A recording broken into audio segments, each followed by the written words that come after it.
My girlfriend of 5 years, Emma, 28F, suddenly left me, 30M, for her boss, Mark, 35M. 6 months later, she's back, saying Mark manipulated her.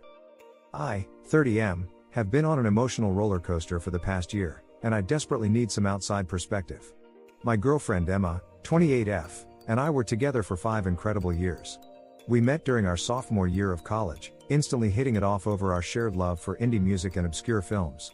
After graduation, we moved in together and had been talking about marriage. Everything seemed perfect, or so I thought. Last summer, Emma started acting distant. She was working late hours at her marketing firm and seemed stressed all the time. When I tried to talk to her about it, she brushed it off as work pressure, saying they had a big client and everyone was putting in extra hours. I trusted her completely and never imagined what was really going on beneath the surface. In retrospect, there were signs I should have noticed. Emma started dressing differently for work, wearing more makeup, and even changed her hairstyle. She was constantly on her phone, smiling at texts, but would quickly put it away when I entered the room. I chalked it up to work stress and didn't want to be the paranoid, controlling boyfriend. Then, in September, Emma dropped a bombshell that shattered my world.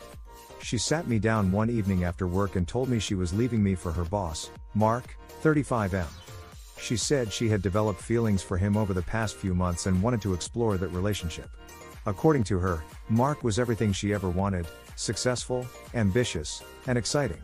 She said she loved me but wasn't in love with me anymore. I was devastated and heartbroken. The next few weeks were a blur of pain and confusion. Emma moved out almost immediately, leaving me alone in the apartment we had shared for 3 years. Every corner held a memory, and I couldn't escape the constant reminders of what I had lost. The next few months were incredibly tough. I threw myself into work, often staying at the office until late at night just to avoid going home to an empty apartment. I started going to therapy to process my emotions and try to understand what had gone wrong. My friends were incredibly supportive, especially my colleague Sarah, 29F, who had gone through a similar experience a couple of years ago. Sarah became my rock during this time. She listened to me vent, brought me lunch when I forgot to eat, and even dragged me out for runs when all I wanted to do was wallow in my misery. Her friendship was a bright spot in an otherwise dark period of my life. As time passed, I slowly started to heal. I redecorated the apartment, removing all traces of Emma. I picked up new hobbies, joining a local photography club and taking cooking classes. Sarah and I began spending more time together outside of work, and I found myself genuinely enjoying her company. We weren't dating, but there was a clear connection between us that I couldn't ignore. Just as I was starting to feel like myself again, Emma reappeared in my life like a hurricane. Last week, she showed up at my door unannounced. She was in tears, mascara running down her face, telling me she had made a huge mistake. According to her, Mark had manipulated her into leaving me. Emma claimed that Mark had been grooming her for months, slowly poisoning her mind against me and our relationship. She said he would constantly compare himself to me, subtly pointing out ways in which he was better. He'd make comments about how she deserved someone more successful, someone who could give her the life she deserved. Emma said he even hinted at promoting her if she left me, implying their relationship could be both personal and professional. She told me she only realized what had happened when Mark started showing his true colors after they moved in together. He became controlling, constantly checking her phone and questioning her whereabouts. He was jealous of her male friends and coworkers, and even tried to isolate her from her family.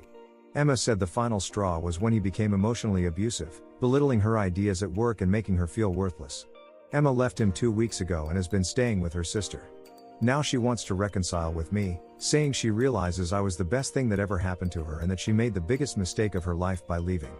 I'm completely torn and don't know what to think or feel. Part of me still loves Emma and wants to believe her. We shared 5 years of our lives, and those feelings don't just disappear overnight. I can't help but feel a glimmer of hope at the thought of reconciling. But another part of me is angry and hurt. I've worked hard to move on and rebuild my life without her. The pain she caused me was immense, and I'm not sure I can ever fully trust her again. What if she leaves me again for someone else?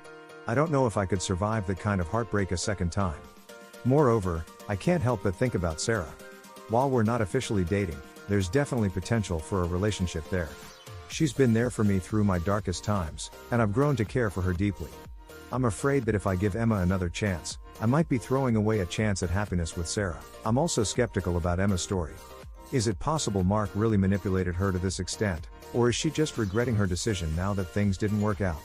How could she not see what was happening? And even if Mark did manipulate her, Doesn't she bear some responsibility for her choices? I feel like I'm back at square one, confused and conflicted. On one hand, there's the history and love I shared with Emma. On the other, there's the pain of betrayal and the potential for a fresh start with Sarah. I don't want to make a decision I'll regret, but I also know I can't leave everyone hanging while I figure things out. I've considered suggesting couples therapy with Emma if we were to try again, but I'm not sure if that's even a good idea. Should I give her another chance? Or should I thank her for the closure and continue moving forward with my life? I've also thought about being honest with Sarah about the situation. She deserves to know what's going on, especially if there's a chance for us to be more than friends. But I'm afraid of losing her friendship if I decide to try again with Emma. My friends are divided on the issue. Some think I should give Emma another chance, saying that true love deserves a second shot. Others are firmly against it, telling me I'd be a fool to trust her again. My family, who loved Emma, are equally conflicted. I've been losing sleep over this, turning it over and over in my mind. Every time I think I've made a decision, I second guess myself. I know I need to make a choice soon, but I'm paralyzed by the fear of making the wrong one. So, Reddit, I turn to you for advice. What should I do? Should I give Emma another chance and try to rebuild our relationship? Or should I continue moving forward with my life, possibly exploring a relationship with Sarah? How do I navigate this complicated situation without hurting anyone further? I need an outside perspective to help me figure out what to do next. Any advice, similar experiences, or words of wisdom would be greatly appreciated. I feel like I'm standing at a crossroads, and the choice I make now will shape the rest of my life. Help me make the right decision. Edit 1. Wow, I didn't expect this post to blow up like this. Thank you all for your thoughtful responses and advice. I've read every comment and I'm taking everything into consideration. To address a few common questions. No, I haven't made a decision yet. I'm planning to take some time to myself to really think things through. I haven't told Sarah about Emma's return yet. I know I need to, but I wanted to sort out my own feelings first. Emma and I haven't had any physical contact since she came back. She's still staying at her sister's place. Edit 2. For those asking about Mark, I don't have much information. Emma said he's still at the company but in a different department now. I haven't had any direct contact with him and don't plan to.